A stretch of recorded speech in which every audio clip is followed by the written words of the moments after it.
Come on, Livingston, we're gonna go on and on and on. Together we can make it. We're gonna go on and on and on. Come on, Livingston. Knocks it through. Mullen bursting into the box. Josh Mullen. Together we can make it. Mullen's ball across, it's turned in! It's Pittman who's got it! Livingston leads! Road is long. Can they get the ball back in? O'Brien. Lead! And Livingston have the lead! Man, you score. If we march together. The full-time whistle blows and David Hayes celebrates! And the Livingston fans join in exultation. Come on, Livingston. Livingston have the lead against Rangers, and they are certainly rising to a few occasions on their return to the top flight in Scotland. Come on, Livingston. We're gonna Hello and welcome back to TalkLivi, the podcast dedicated to everything Livingston Football Club and Scottish football. My name's Ewan and today I'm joined by Andy and Callum. Guys, how we doing? Yeah, good, mate. It's not been a great few weeks, has it? But we're getting there. And Bruni, have you finally stopped crying in the Hampden toilets? You've managed to get out the Hampden toilets to join us again? Yeah, eventually, yeah. Long week for myself. Not helped as well by that last minute winner during the week. So, and yesterday as well wasn't great. So it's been a tough week, but back to it and looking forward, hopefully, to securing top six in the next couple of weeks. Fingers crossed. Well, Angus is the only one that misses out this week, but you can listen to this episode and all our other episodes on your preferred podcast streaming site. We're on Apple Podcasts, Spotify and YouTube, plus loads more. So just search TalkLivi, follow us and subscribe if you can so you won't miss another episode. Coming up this week, we look back at our midweek game with soon-to-be champions, actually now just confirmed champions Rangers. We then look back at the Motherwell game, a disastrous afternoon for West Lothian's finest in Lanarkshire. Finally, we'll look ahead to our next game. It's a home game against Hamilton. Can we win the point needed to secure our top six spot?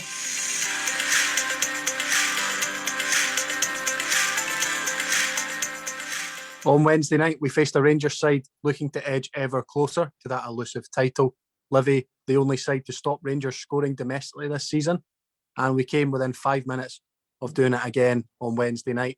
A late Alfredo Morelos goal secured the points for the away side and broke Livingston hearts again. It was a confidence-boosting performance. It restored a little bit of pride, but just not enough in the end, unfortunately, wasn't it? Yeah, I quite liked how we set up. I kind of mentioned on our preview for the game, talking about maybe going with two number 10s almost. And we did that with Mullen and Pittman kind of in behind Riley to start off with, and they were filling in the wide areas. I think we almost went man for man with the midfield three. Rangers typically have always played 4-3-3 kind of throughout the season. So I think we went man for man in the middle of the park and tried to kind of stop their rhythm and stop them getting kind of sustained possession, which I think we did really well first half. I like the look of Riley. I know he had to come off injured and it looks like his season's over, but I actually think we lost a bit of an attacking threat when Riley came off. I thought he was linking the play really well and getting us up the park. But we restricted Rangers for most of the first half. It wasn't really until the Arfield chance, which he pulled past the post. I think Kalander had a header that landed on the roof of the net as well. But I think we did really well in restricting Rangers whilst offering a threat. In comparison to the 0-0 game earlier in the season, I think we actually did pose a few problems for Rangers going forward. And it was quite obvious that one of the tactics was an out ball to Serrano out on the left-hand side. Stryjet was looking for him from most kickouts and a diagonal from Fitzwater as well. Kind of begs the question why we maybe didn't go with that in the cup final, but we'll not talk about that any further. Second half, I think Rangers kind of upped it a little bit and they were starting to get a bit more joy in behind us at times. I think it's something we've really struggled with in the last few weeks is defending in behind. Balls over the top, round the corner, and Morelos could easily had a hat-trick. Header that he misses is an absolute sitter. I think Stryjet's maybe done enough to put him off.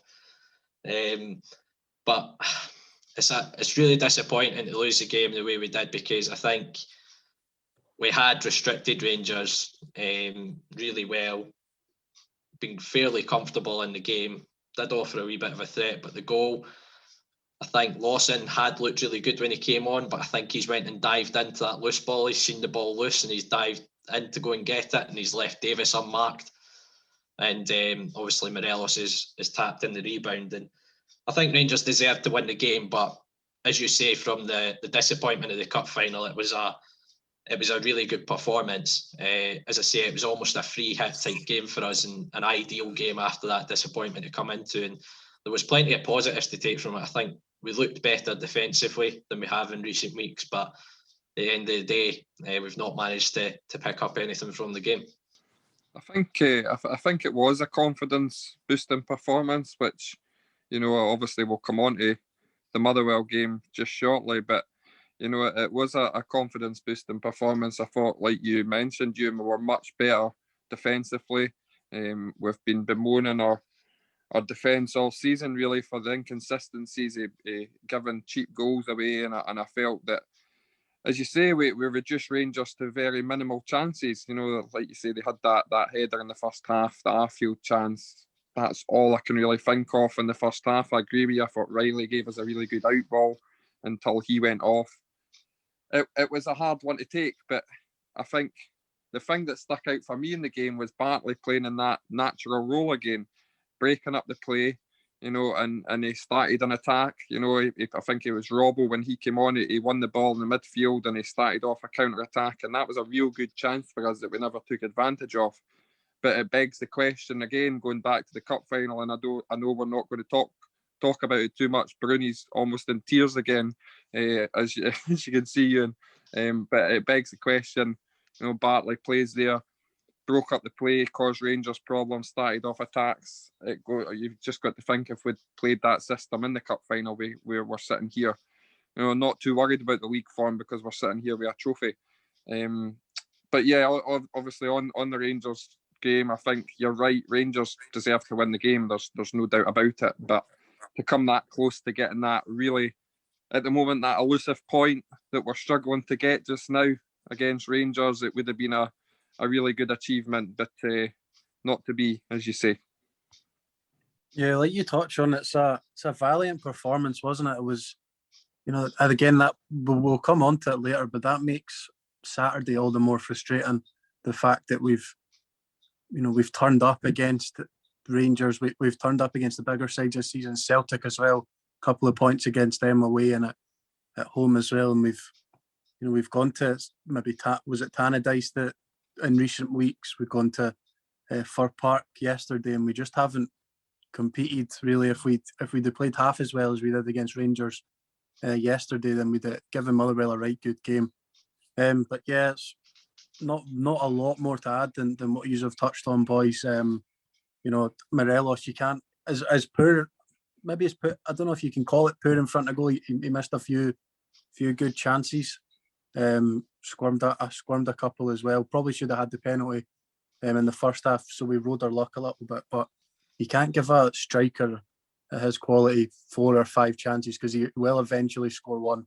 But in fairness, I do think we played really well. You know, looking back to the game in August, I thought Rangers completely bossed it. Again, we rode our luck in that game, but there was nowhere near as many shots faced. You know, I don't think they proper peppered us as much as they did back in August. I think we were a lot more solid defensively, and we looked at a lot more of a threat on the counter attack. But it just wasn't to be, and it's a kick in the teeth, especially from Sunday, that the goal was so late. You know, if it goes in early and you're beating 1-0, you give it a good effort, it's maybe easier to take. But it's just the fact the goal was so late on. We were so close to getting a point.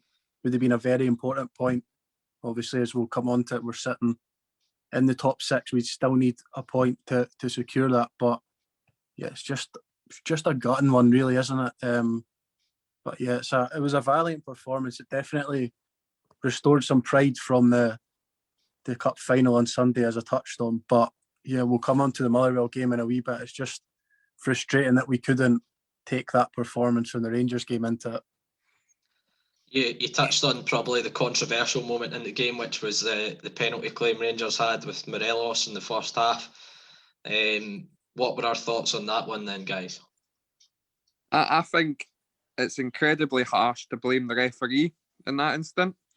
And it was a penalty looking back, there's no doubt. I think everybody's admitted it was a penalty, but like the referee, my first reaction to it during the game without a replay was it's a dive. That was my first reaction. I can see why the referees thought it was a dive, because the way he goes down, he's almost looked like he's thrown himself down. It wasn't until after you see the replay that he's clearly been caught and it's clearly a penalty. To me, you blame the linesman who's on that side of the park, who's 15 yards away from the play. I think the reaction from the Rangers camp about the referee was well over the top, but it's what you expect from Rangers these days. But like I say, it was a penalty. There's no getting away from that. But I can understand why the referee has viewed it as a dive, because that was my first reaction as well. Yeah, Bruni, for me, you were at the game, and your commentary position's probably just about in line with the incident. So what was your thoughts initially? Initially, like the referee, I thought it was a dive. Obviously looking at replays, etc., we've got the benefit of that. It is a clear penalty. It's clear to see that. But it's a bit like, for me, it's a bit like Boy Cried Wolf. He's had previous. He's dived in the past. He's got penalties in the past for things that weren't penalties. So swings and roundabouts for me. Sometimes you get them, sometimes you don't. I think it was a huge overreaction from the Rangers fan base, from the manager in particular, Steven Gerrard, who I felt embarrassed himself at half-time, got sent to the stand. But yeah, just for me, it's an absolutely ludicrous sort of all these conspiracy theories and referees are against us, blah blah blah. I think that would have been their 10th penalty in the league this season. Not to mention the ones in Europe, etc. So it's just a little bit rich going, we get denied penalties all the time, blah blah blah. It's a clear penalty, but again, with the benefit of replays, it's obvious to see that. But at the time, I didn't think it was a penalty because, as I've said, he's got previous, and it's a bit like, Boy Cried Wolf. I think the first time I said it was a penalty, I think it was probably the last replay, which was from behind the goal, where you actually see the contact. I think every other angle you were looking at, even if you're the linesman, you don't see the contact because of your angle. So I agree with you guys. I sympathise with the referee and his assistant, because I think both their angles of the incident, you probably aren't getting an appreciation of where the contact actually happens. And as you say, everyone else has got the benefit of 4 or 5 different angles to view that from. And as I say, there's only one angle which goes, oh, by the way, that's a stonewall penalty. So as you say, it's the reaction from Gerrard at halftime is pretty laughable. But I said this on another podcast, I think he lacks a bit of class, and that came through at halftime there. With his reaction, got sent to the stand, and in my opinion, rightfully so, because he's a bit of a prick. But as I say, I thought you liked him. Oh no, he's a tosser. But as I say, it's a stonewall penalty, but I totally sympathise with the officials on the incident. It's one of the ones that if we had VAR in the country, it's given as a penalty. And there is talk at the moment of Scotland trailing a VAR light. Just move on, please. You're not a fan of VAR, Bruni? No, ruins the game. Next. Nah, didn't bring VAR in if your elbow is going to be given offside. Nah. Yeah, but this is what they're saying. I agree with you. I agree that it's made a bit of a mockery, the offside rule. Certainly down south, they're really struggling with it. But I think for instance like that, is there any reason why we can't have a VAR light up here looking at those incidents, keeping offsides as offsides, but penalties, incidents, things like that? Can we not go down that route?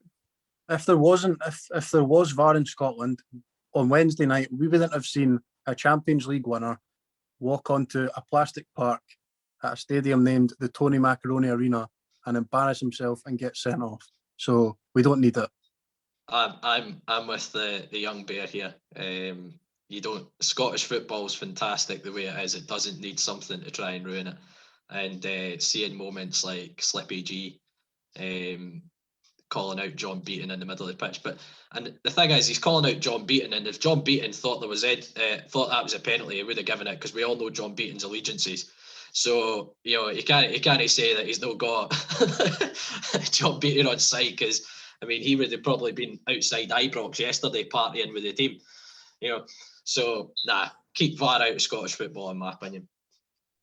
Yeah, no, it's just, I'm just putting it out there. We've been on the end of poor decisions. I can think of a few that VAR might have helped us out with. It, like you say, it swings and roundabouts.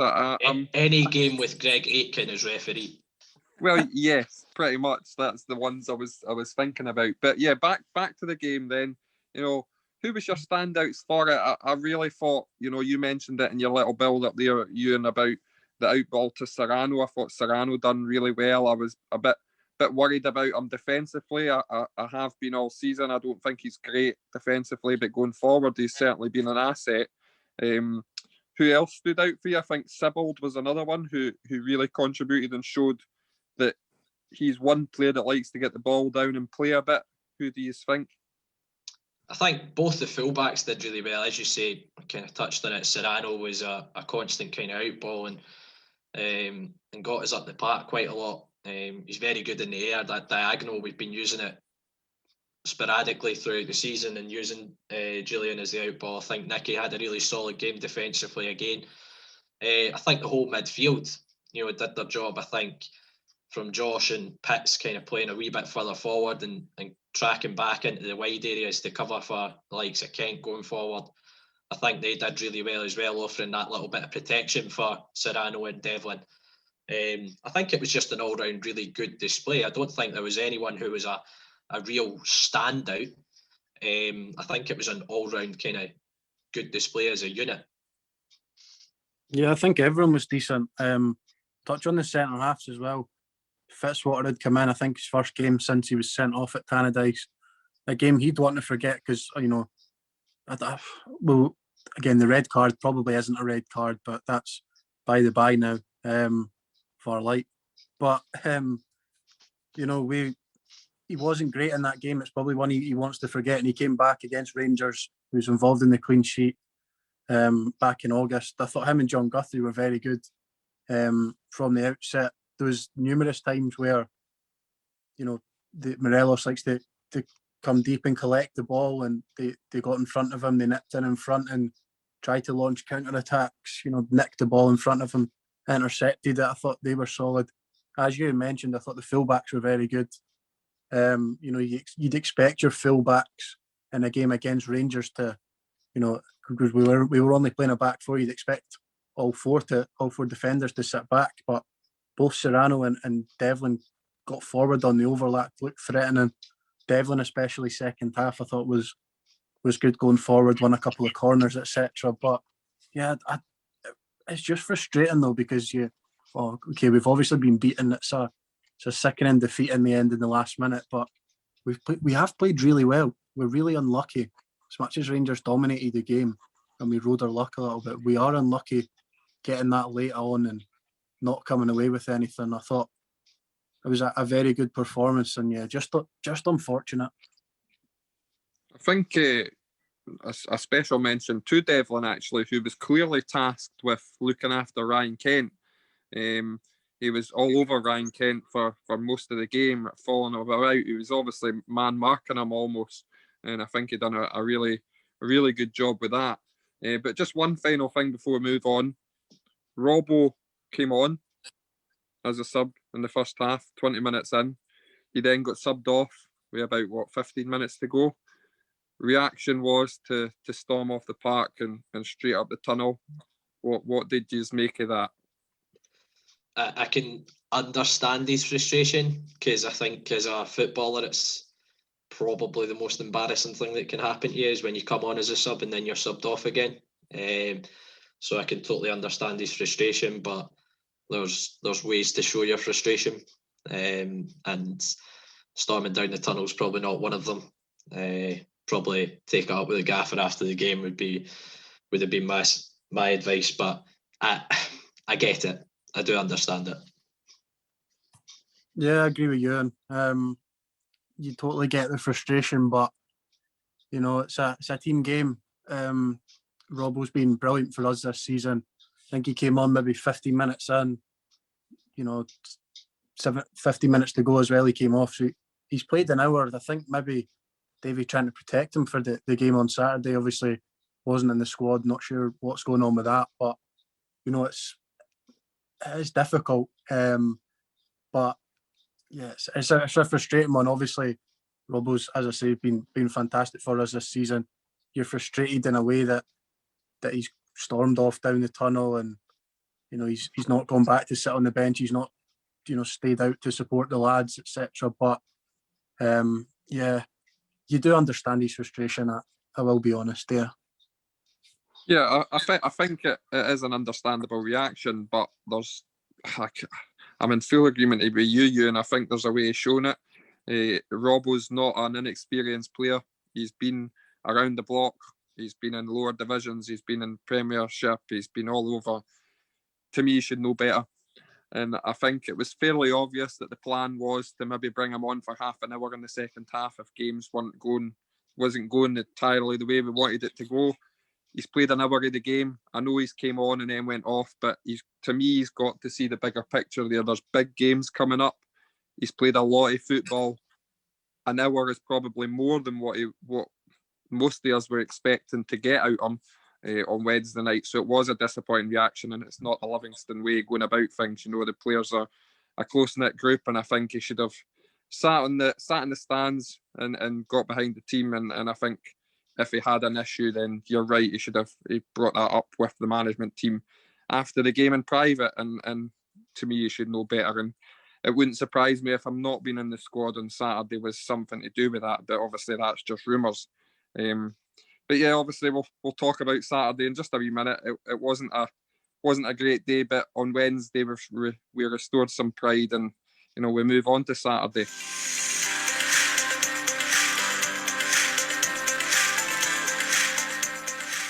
On Saturday we faced a trip to Fir Park, our last one in Motherwell, 2002.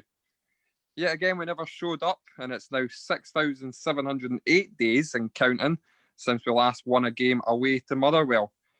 It's 6 games without a win, and with performances dropping well below par, how do we get ourselves out of this rut, boys? Well, I think the writing was on the wall from about the first or second minute when McCrory had to get called into action twice. Good save from Roberts when he got in behind and then followed it up with a save from O'Donnell. But in possession yesterday, I thought we were appalling. Don't think anyone was willing to take the game by the scruff of the neck and try and get the ball down and play.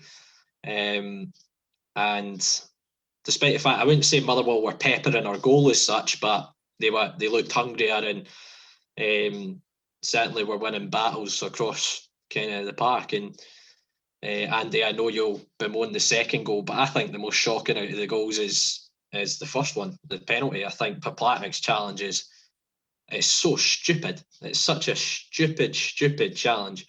You know, we watched Robbie Crawford. We know he's a good footballer, but he's not going to produce something running away from goal onto his weak foot, going out wide. And Poplatnik's just charged into him and given away a penalty. And obviously Cole's tucked it away. But okay, we had a couple of opportunities before half time. Kelly's pulled off a really good save from Poplatnik, and then Josh is really unlucky with his free kick. He's hit the bar. I think we tweaked our shape ever so slightly. It looked like almost a flat 4 with Bartley in behind them first half, and I think Poplatnik looked really isolated as a result first half. I think we tried to encourage the likes of Serrano, Sibbald, Mullen to play a little bit closer, and they kind of played in behind them. And I think especially after Pittman and Forrest came on, I think we did offer a little bit more going forward, but it was still very much hit and hope and hoping balls would fall into areas and pick off the second balls. But second goal, catalogue of errors, really poor again, it's a good finish by Cole. Fair play to him on the turn. Well taken. We get ourselves back in the game. Good delivery by Sibbald. Good flick on by Guthrie. Fitzwater tucks it away really well. And I think at that point, I agree with what Davey said. I think we looked like we could start creating a few more opportunities and get ourselves back in the game. But then the third goal, again, it's poor. Albeit, I will say, Robbie was getting slaughtered. I would say Robbie is at fault. I think he should be clearing it down the opposite side, but it is handball. Hands out, and it's gained Motherwell an advantage because it's landed to a Motherwell player to go and lob it in behind. And again, Long's tucked it away really well. I don't know, a couple of chances. One, Forrest is pulled across goal. I think Popatnik needs to be burying it. But yeah, I think all across the park we were losing individual battles, and it mirrored some of the performances in the tail end of when before Holt left. I thought there was a lot of individual mistakes across the park, and I felt like some players weren't wanting to take responsibility, and it was a poor afternoon. But I think this is where, Davey, I think, spoke about it. It's easy to manage teams when you're winning games every week and you're on a good run. This is when you find out a lot about your players. I know Davey will know the changing room really well, but I think this is where it really tests your bottle as a manager. When you're in a poor run of form and not playing particularly well. Yes, spoke to, I think it was a Motherwell groundsman after the game, waiting to do the post-match stuff with Davey and Josh Mullen it was. And he, for me, summed it up really well. He said that today they felt that they'd out Livingston, which I think summed it up fairly well. For me, they were first at everything. Pressed us so well. I thought their front three were excellent. As poor as we were, their front three for me were the game changers. They were so fluid up front. I think it was Roberts, Cole and Long. Obviously, Tony Watt going off injured. At times Roberts playing through the middle. He'd also drift out left. He'd drift out to the right. They'd all take up each other's positions, and they were so good, especially, and they sort of initiated that press. The midfield three, first at everything. As soon as they got the ball, it wasn't sideways stuff. It was straight forward, direct to the front three, and they were just first at everything. They were hungrier than us. The goals, as Davey touched on as well in the interview, it's just errors. It's nothing really, that you can coach. First one's a penalty. It's poor from Popatnik.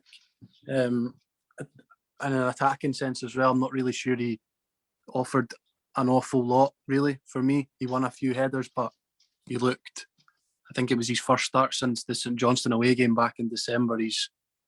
He was a little bit off the pace for me, a little bit lightweight, but again, you could argue he's been out injured, things like that. He's not been in the squad recently as well, so match fitness things could be an issue with that. But yeah, as Ewan said, the goals as well, they're just frustrating to lose.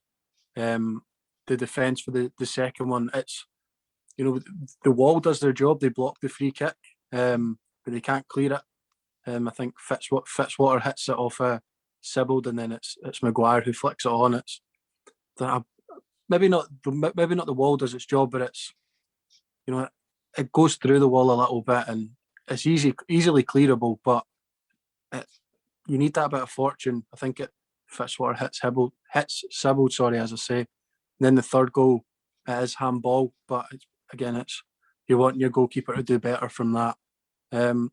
Again, a little bit from what Ewan was touching on, there was a little bit of promise towards the end of the first half. Popatnik has a diving header saved by Liam Kelly. I thought he was very good for Motherwell.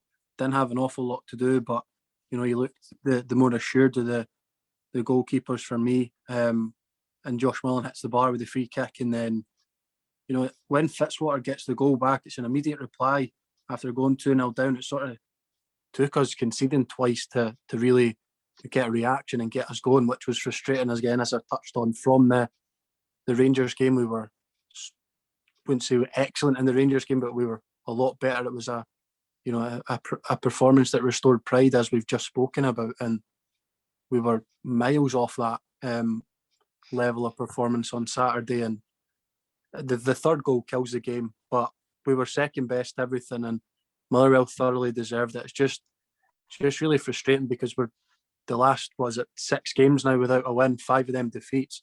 We've not begun to play as well as, you know, we have during this 14-game unbeaten run. Obviously, we're Livingston fans. We're never going to win every game. I'd be surprised if we go on a run like that again in the next 5 to 10 years. You know, it was a magnificent run, but it's just frustrating because what hurts more is the fact that we haven't, not all of those games were at a valiant performance against Rangers where we've just narrowly lost the game. We've played well, but we've lost.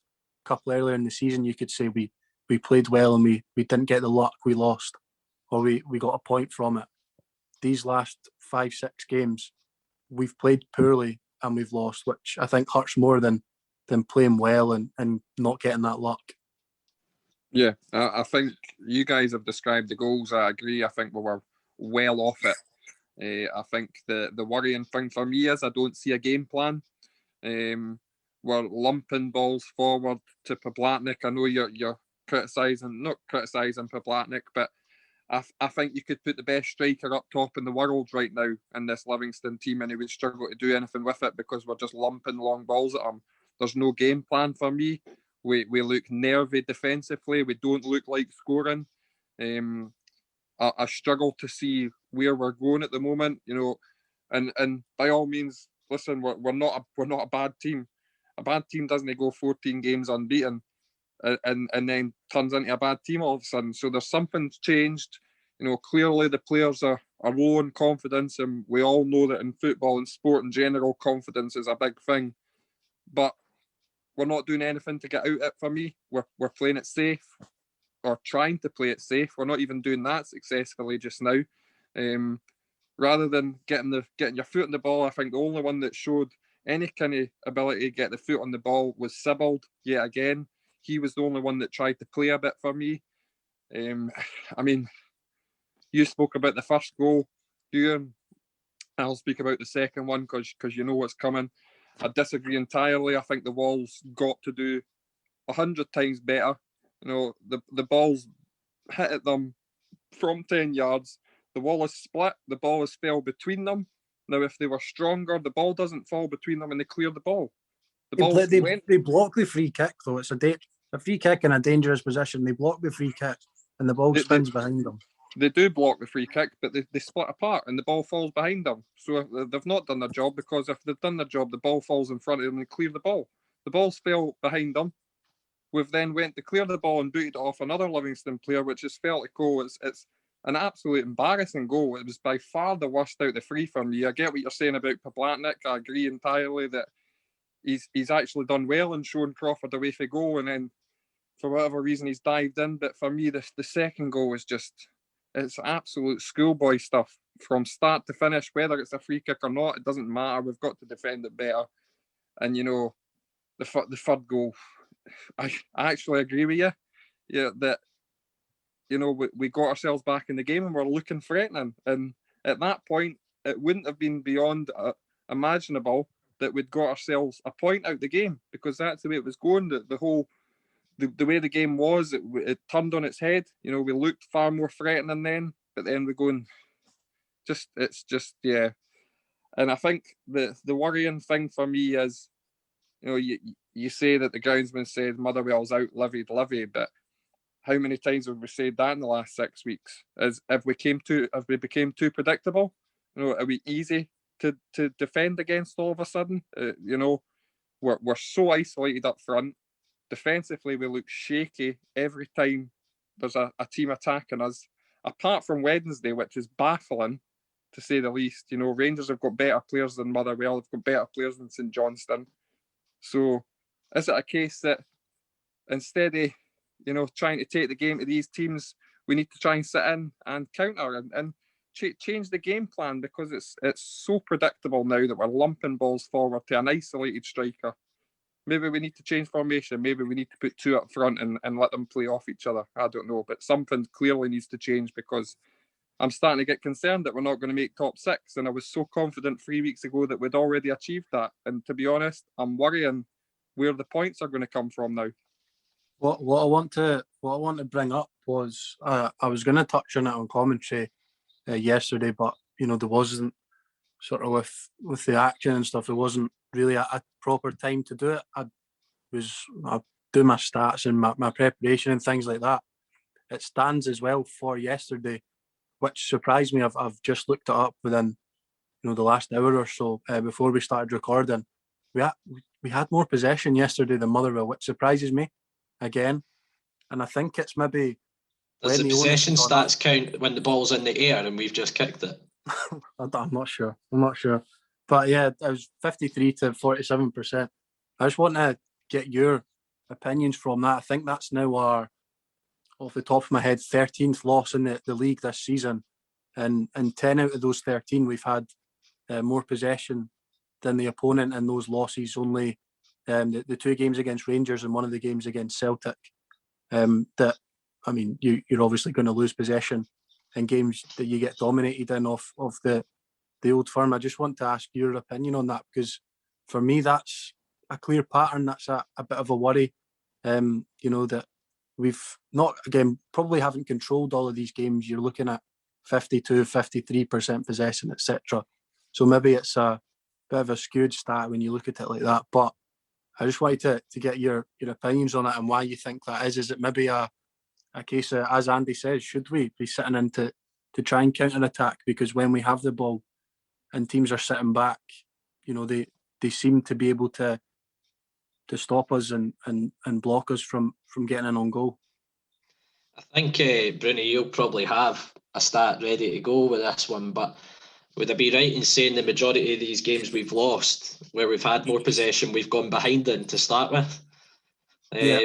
I think it's something I've touched on in the past, that I think when the onus is put on us, when we go a goal behind and the onus is on us to try and break the game down, I think it is something we struggle with.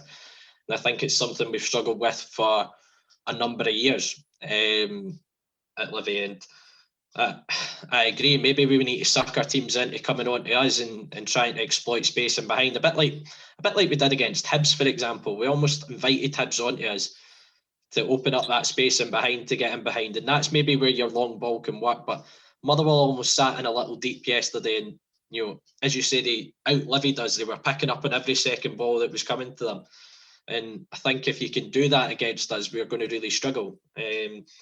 So I think, yes, there are a lot of these games where we have had more possession in games, but I think in the majority of them we've gone behind and the onus has been on us to try and get back into the game. And I think it shows that we struggle to break teams down when they do sit in on us.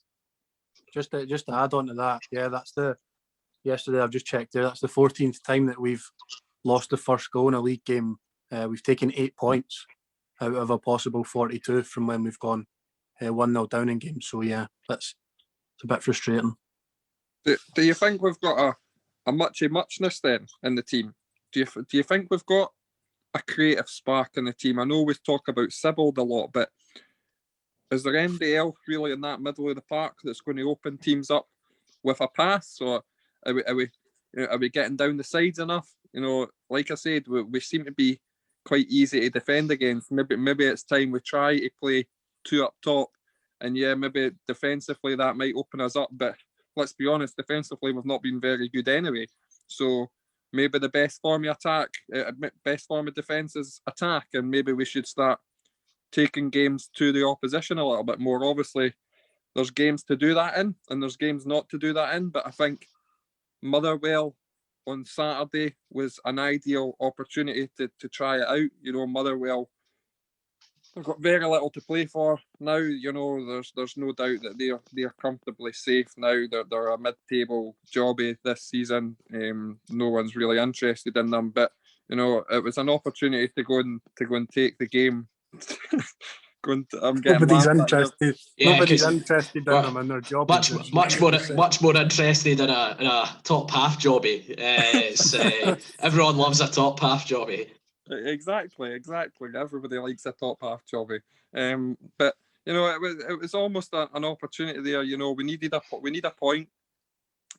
Why don't we go and attack the team and go and take the game to the opposition? Because we're creating very little just now.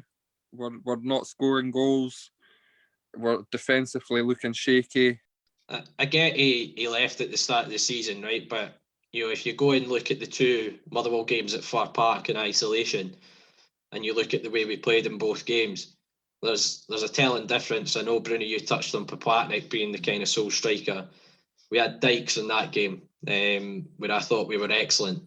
But it shows you the difference when we were picking up on the second balls. We probably went just as direct as we did yesterday at times in that game.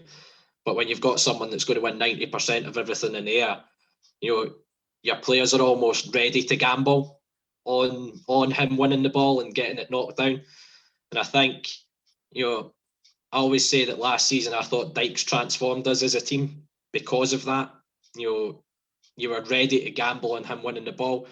And I think, as much as I love Robbo, at the end of the day, when you're 5'6", 5'7", you're going to struggle to win the majority of things in the air up against two guys who are very physical and very good in the air. The same goes for Poplatnik. I think next season is a season for Jack Hamilton, potentially filling that role, because I think he has the attributes to maybe help us in that department. You touch on the attacking spark and like looking at a creative player, but I don't really think, if you look at the rise of the club over the years, maybe in League One you could argue you've got boys who were probably the best team in the league, were expected to win that league at the time. Maybe had a couple of players that would go on and take 3 or 4 men on, but we in the Championship, again, it was a similar style of play. It worked for us.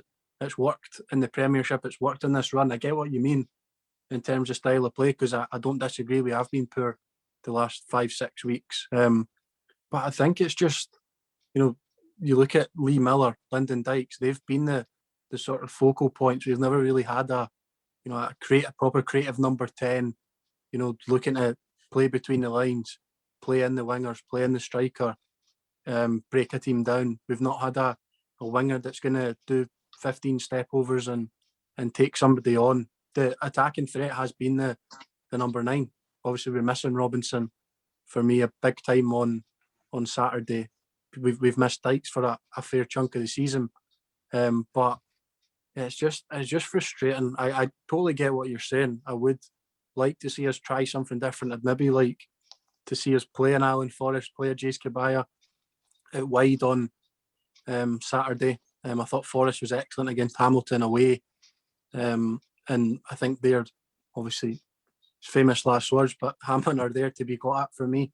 If you take the game to them, I'd imagine we'll have a fair chunk of possession as well, which we'll get onto when we preview that game. But yeah, it's just we've never really had that creative spark. It would be just interesting to see, maybe Forrest or Kabaya play against Hamilton. I don't want to come across too harsh, because undoubtedly we've had a fantastic season, and I want to get that across. We have undoubtedly had a terrific season, and I think the reason we're being so negative just now is because we know we can do it.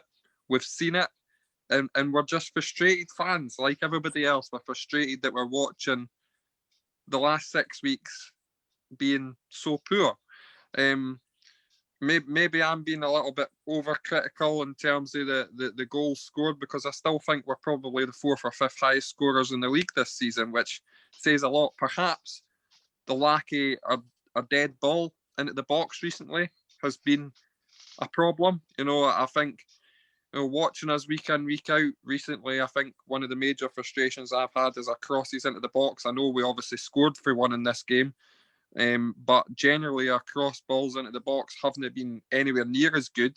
So we're not getting those goals that we had done in previous weeks and previous seasons from corners and free kicks. So maybe that's it. But I'll make one final point before we move on, because I think I spoke about it after the cup final. I keep harping on about it again, but I don't want this season to fizzle into, or what a poor season it's been, because it's not been a poor season. We're a point from being top 6. We're pretty much there, but if we go on a losing run of 12, 13, 14 games, fans are going to remember that over the finishing in the top 6. And I don't want that to happen, because the players deserve better, the club deserves better, and it has been a terrific season. Yeah, just finally from me, I just want to add to that.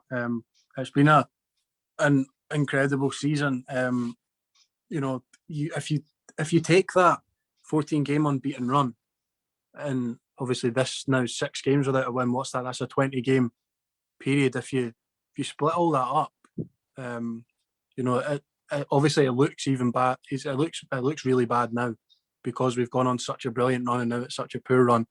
But if you're to sporadically, split up those results over the 20 games, couple of wins and a loss, a draw here and there, it's top 6 form, and we've been excellent this season. You would think from several Livy fans, again, it baffles me every time. I don't like to criticise folk. I think we are,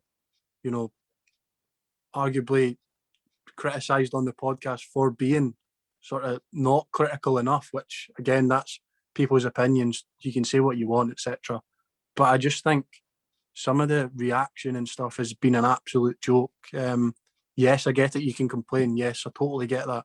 I'm more frustrated. I'm as frustrated as everybody else. It's 5 defeats in the last 6.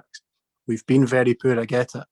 But we're sitting 5th. We're a point away from securing back-to-back top 6 finishes in the top flight, which is, for a club with our resources and budget, is unbelievable. I just think folk need to get a wee bit of perspective, to be honest. We're not in a relegation scrap. You would think that from some of the posts I've seen, but yeah, I just wanted to get it off my chest. I just think it's a bit, some of the reactions been way over the top and absolutely ridiculous for me, but hopefully we can bounce back next week.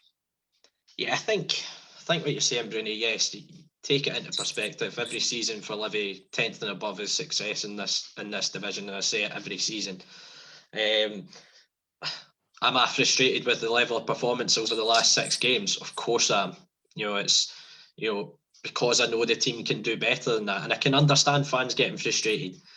But I think some fans do need to get a little bit of sense of perspective and look at the league table, and they're saying, how are we a top 6 side? Well, it's based over 31 games, not the last 6, type thing. And I agree with Andy. I don't want us to fizzle out. I think we kind of touched on it earlier on before we started recording, that our first season back in the top flight, we had a tremendous first half of the season where we'd pretty much guaranteed that we were going to be in the league the following campaign. And we kind of meandered a little bit towards the end of the campaign. And I don't want that to happen this season. I want us to kind of try and push on and pick up some more points, go and aim at beating that points tally that we had that season. Set little objectives. I know it's out probably a stretch too far, but you can still try and push towards catching Aberdeen as much as possible. There's these little targets that Davy can be setting for the players to try and push us on till the end of the season. As I say, I don't want it to meander out like that campaign did, because I think fans felt a bit jaded at the end of that season, despite the fact we finished 9th in our first season back up with the lowest budget in the division, which was a tremendous achievement. And at the end of the day, the club's only ever finished in the top 6 twice. So we go and make it back-to-back top 6 finishes. It's an incredible campaign. But as I say, I don't want the team to kind of meander into the top 6. I want us to go and earn it and get the points on the board that confirm it, sooner rather than later.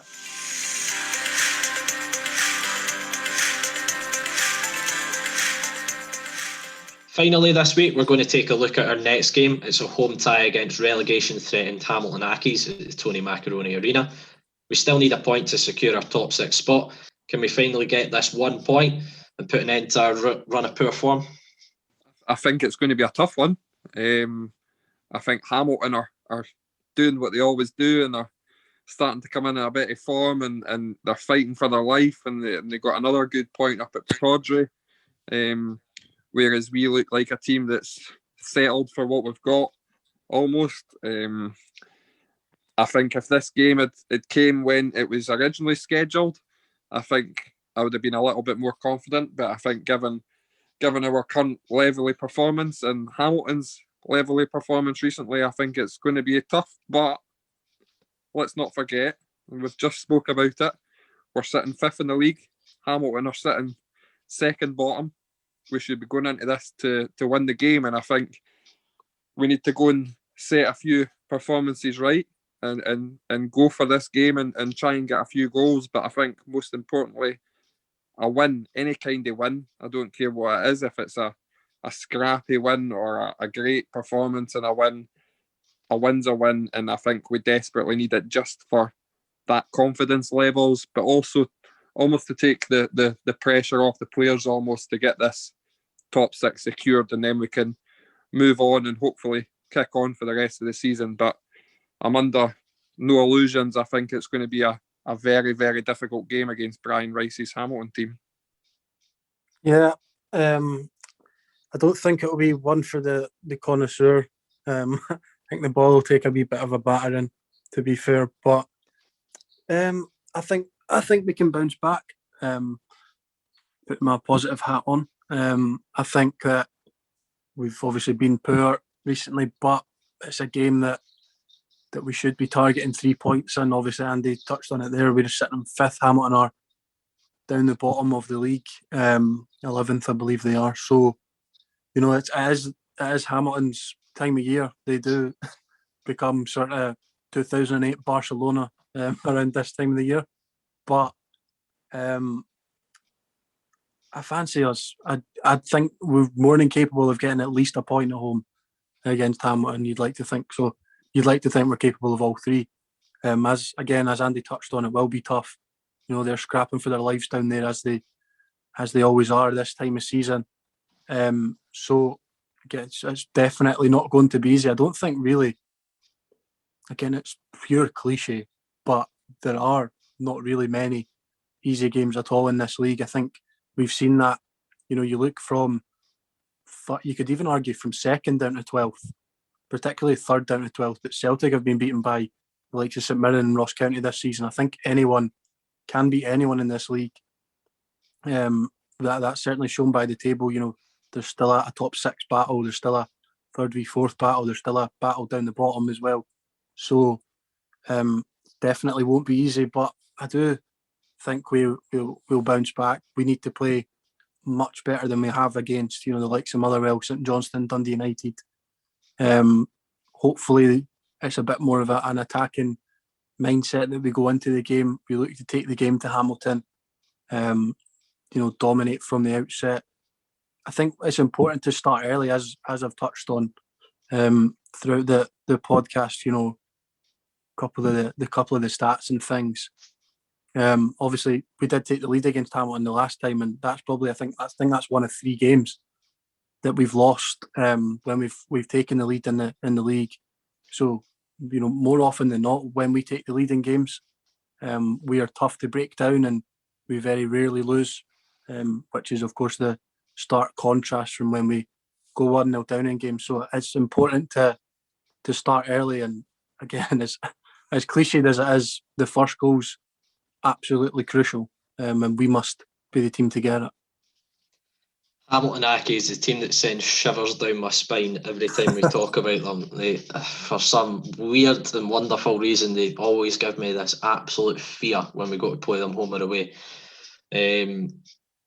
As you kind of touched on, it's that period of the season where Accies just seem to come alive and they thrive on the pressure of being in a relegation scrap. And to be honest, right now, I fancy them to do it again and escape. The way they're going, I think the signing of Anderson's made a massive difference to them since they've kind of been going 2 up with either Moyo or Ogumpo up next to them, kind of big man, little man sort of partnership, and he's caused them a lot of problems. Ex-Livi player Haki Madoffin, Accies fans have been raving about him this season. He's played pretty much every position across the park, I'm led to believe, and he's kind of been playing right centre half or in the centre of midfield, breaking up play as well. He's turned into Claude Makelele since leaving, man. It's a nightmare. Oh, it's terrifying. The only position he's not played for Accies is up front, where Gary Hope played him here at Livy, so he has just about played every position, I think, apart from goalkeeper so far. But and then I think we kind of touched on it last time we previewed the game before it was called off. Ross Callaghan's a player in form as well.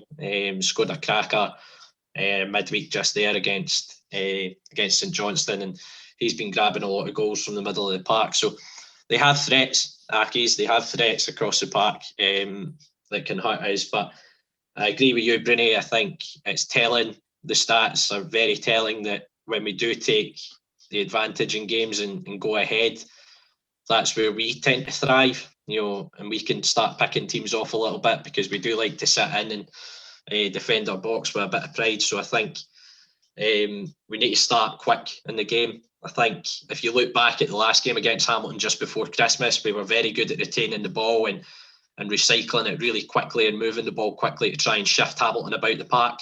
And we got our joy eventually in that game where Guthrie broke the deadlock and arguably should have won the game more comfortably than 2-0. We really bossed it.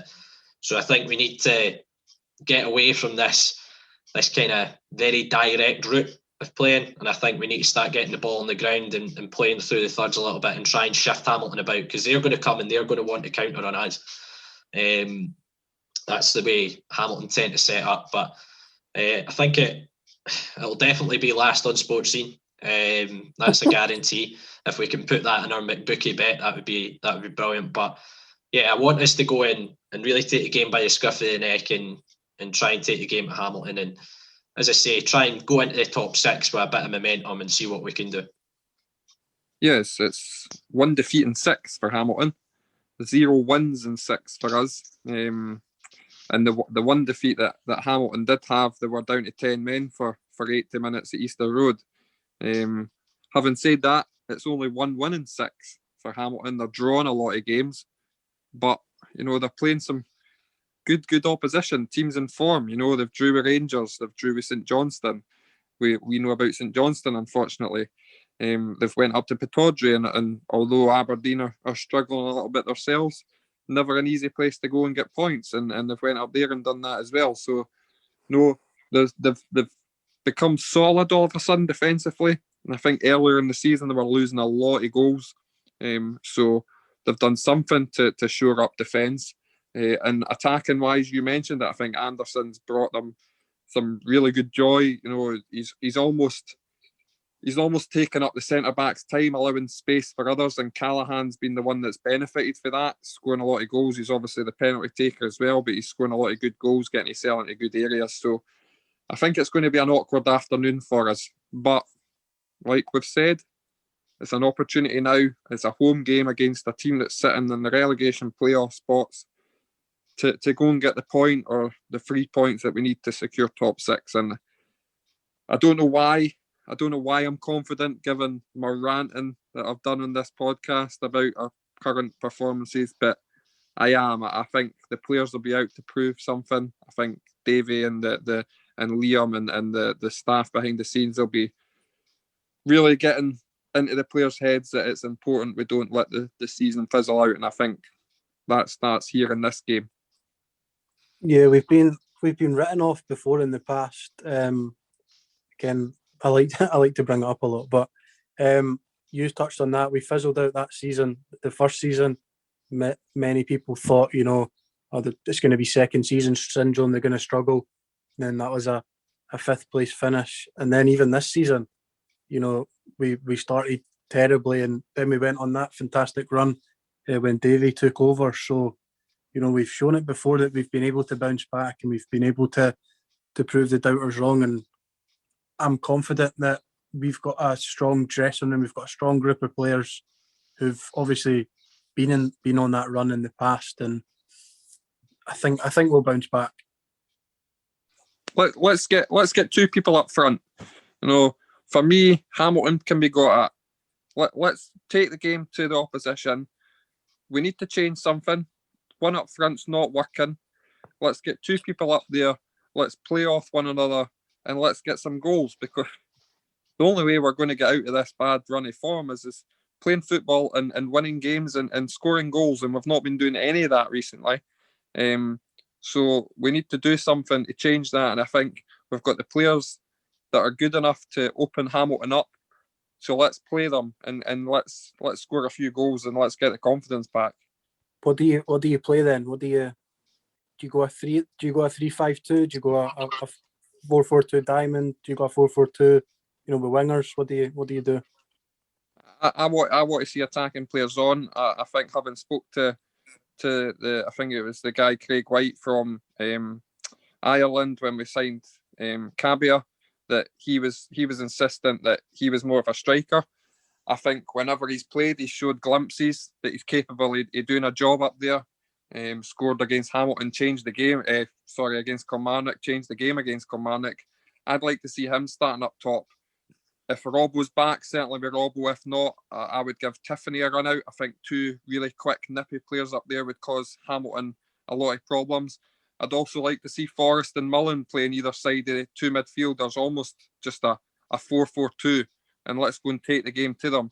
You know, we've got attacking players there, Mullen and Forrest. Forrest, I think, when he's came on recently, has given us a bit of momentum in the wide areas. He's got the ball down, he's got balls into the box, and he's been direct.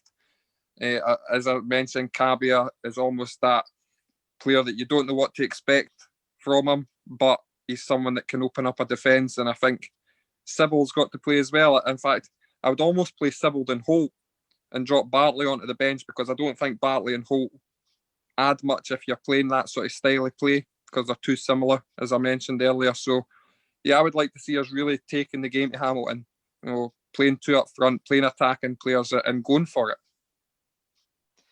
Personally, I would. I mean, Accies have been kind of playing three at the back, almost like a 3-4-3 at times, like someone dropping off the front playing as a 10. I'd go and almost match them up a little bit and go man for man across the park, because I think we've got better players than them. Instead of trying to be too smart and just take the game to them that way. I think that would be the best way to approach the game, in my opinion. Playing with two 10s, as I agree with you, I'd maybe like to see us change it up a little bit. I don't think Josh has been in his best run of form recently. I'd like to maybe see Forrest get a run out from the start, Kabaya as well, kind of playing in those almost 10 rows off of someone up top, and see what joy we can get that way. Almost, you know, Kabaya, Davies said he gives him a headache because he's a bit of a headless chicken. Tiffany can be a bit like that as well, but they're unpredictable, and I'm sure they're not very easy to defend against because of them being very unpredictable like that. So I'd maybe like to see guys like that get an opportunity, but personally I would go and match Accies up. And as I say, I think our players we've got better players than Hamilton, and I think it would show over the course of the game if we were to match them up. What are we thinking prediction wise then? I hate predicting Hamilton. I want to be positive, but my positivity has really backfired the last few weeks, and I don't think I've got points in about 7 weeks or something like that. I've barely taken a point. I'm going to go 1-0 Livy. I think it's get back to winning ways, but I reckon it could be a bit ugly, personally. Yeah. Although I've just said that I'm unusually confident for this one, I'm a bit like you, Ewan. It's always difficult to predict Hamilton, and especially the form that they're in, albeit they've only won 1 and 6, but they've only lost 1 and 6. They're drawing a lot of games, but I just feel like our poor run's got to end at some point. Almost like, you know, people were saying when our winning run was going on, that winning run's going to end at some point, and I think we have got a bit to play for. I think that the management will have gave them a bit of a kick up the arse, knowing that we're so close to securing top 6 and we've not done it yet, and there's potential for that to fall away and it to turn into a really disappointing season. So I think that the management will be getting that right into the players' heads. So I'm going to go for a 2-0 Livy win. And I am going to go against everything that I've said in the in talking about the game, that the ball's going to get a battering, etc., etc. That's two sort of solid-ish teams, won't score a lot of goals, because, you know, Ross County, Kilmarnock I saw yesterday, I thought that sort of had a cagey affair written all over it, 0-0, 1-0, either way, real 6-pointer. With this one, again, both sides, Hamilton scrapping for their lives, we're scrapping for, you know, to secure that top 6 spot. I'm going to go as well, because, you know, I'm not really bothered now. I'm miles away from, I think Ewan's up the top of the league or whatever in this predictor. So I'm going to go Livy 3, Hamilton 2. Why not? Wow, why not indeed? I've lost the plot. No, we heard that in the commentary. We've seen that you were trying to eat your mic yesterday. I noticed Yeah, Dave Black tweeted a picture. Absolute stitch up for Dave there, but Well, here's But hoping yeah. one of us are right, and we can get back to winning ways and get the points that secure our top 6 spot.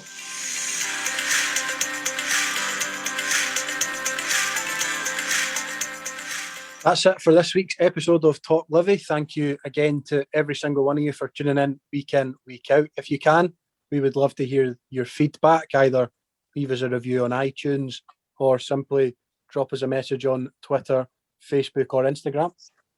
Yeah, as Callum said, we're on Facebook, Twitter and Instagram. And if you are going to leave a review, make sure it's a good one. But just search TalkLivi to find us. You'll find all the links to our weekly episodes there as well. You can also find all our episodes, including this one, on all good podcast streaming sites, including iTunes and Spotify. We're also on YouTube, so don't forget to subscribe to the channel. If none of those options suit you, all you have to do is head to our website, talklivipodcast.libsyn.com, where you'll find every episode we've done over the last few years. That's it for this week. Thanks again for tuning in from all of us here at TalkLivi. Let's hope we can bounce back next weekend as we continue to follow West Lothian's finest football team.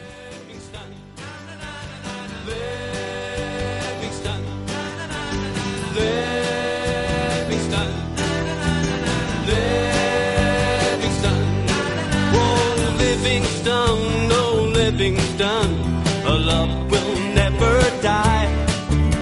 West Lothian, West Lothian is our battle cry.